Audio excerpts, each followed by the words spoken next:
Vilash Raipalli from Chennai. Pranam Acharya ji. In a session in the Kedarnath camp, you mentioned that we should always choose the truth instead of ego. And the one that makes these choices is the real core self within. How can one strengthen this core self so that it takes the lead in all our actions?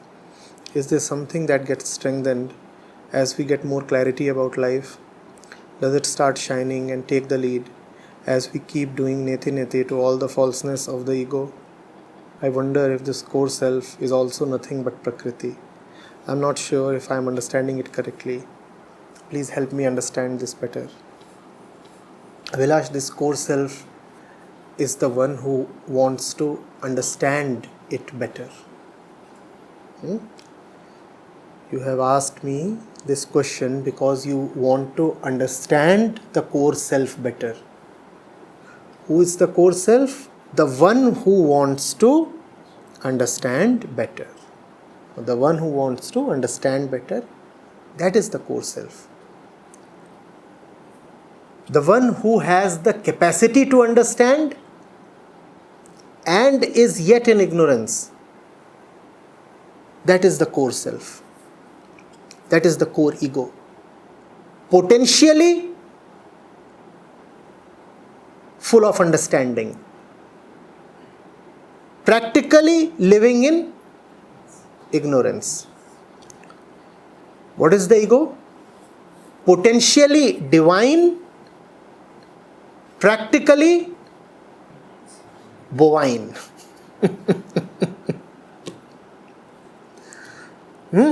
Or canine, whatever. Are you getting it? That's the ego. Potentially Bodh Swarup. Potentially nothing but understanding.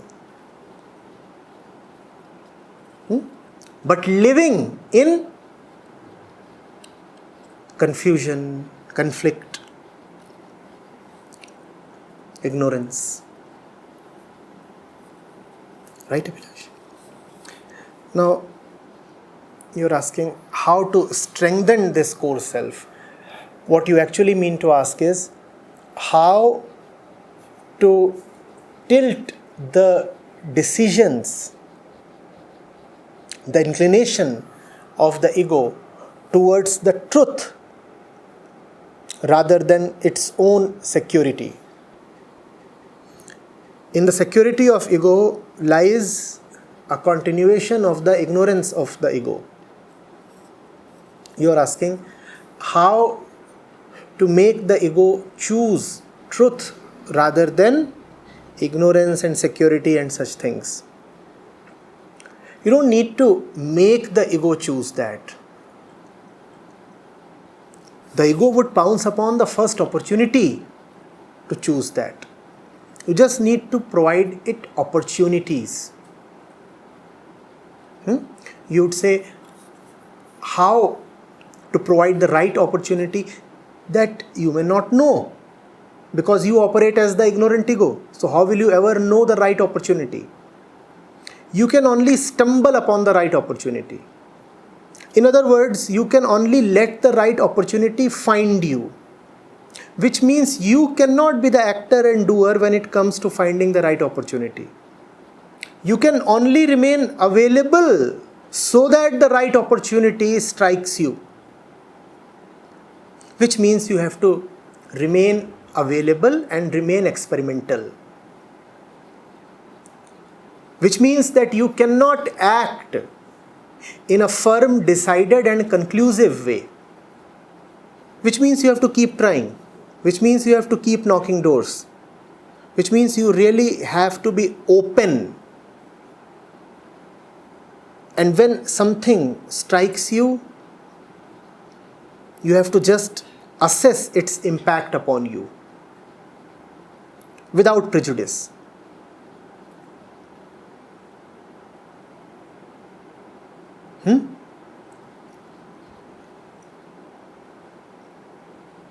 You have to almost be like a mousetrap.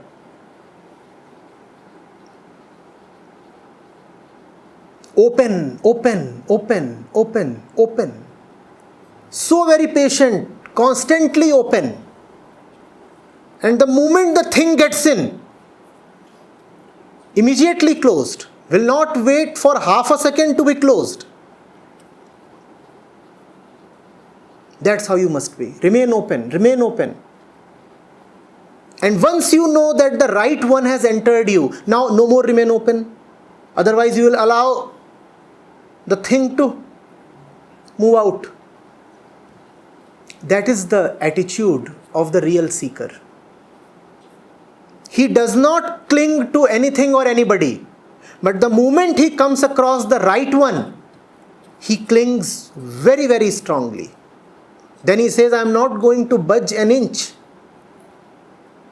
All my life I have just been moving and experimenting and trying and exploring. And now that I have come upon the right one, how I dare move an inch. I will now immediately be closed. But I will not be closed before my time. I will be closed only when the right one strikes. And how will you know that the right one has struck? The right one is his own proof. You will not need to check him, assess him, or judge him.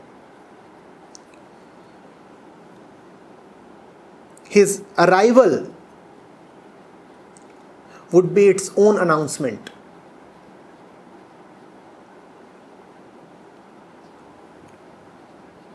Are you getting it?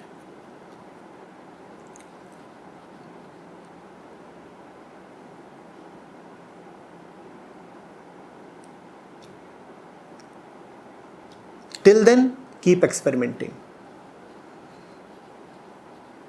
Remain open.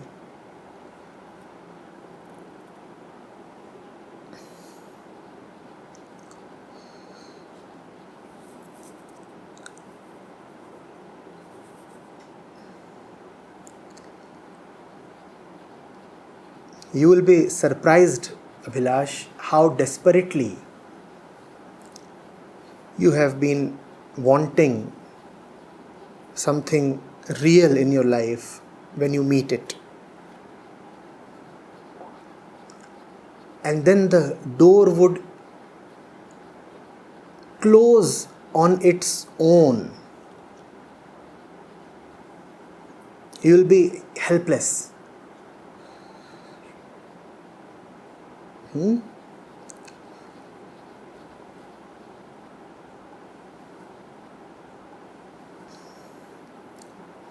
It's just that, I warn you, the real must come to you after due experimentation, exploration, due trials and tribulations. Only then you will be in a position to cling to it.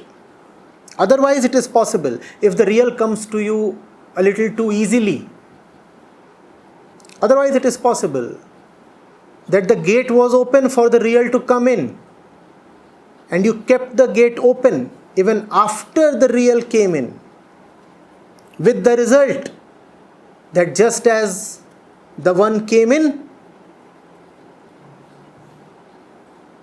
equally silently the one went out. Therefore, I say that you must go through the due process. The due process will produce a certain desperation in you.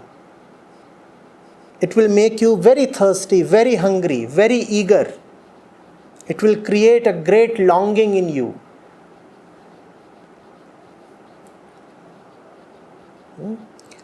And then it will become very obvious for you to know when you have come upon the right one. Not only will it become obvious to you that you have come upon the right one, having come upon the right one, having had him enter your room, you would immediately close the door. There are many unfortunate ones otherwise who get the real a little too easily. They get the real and they let the door ajar, and then they lose the real just as easily as they got it.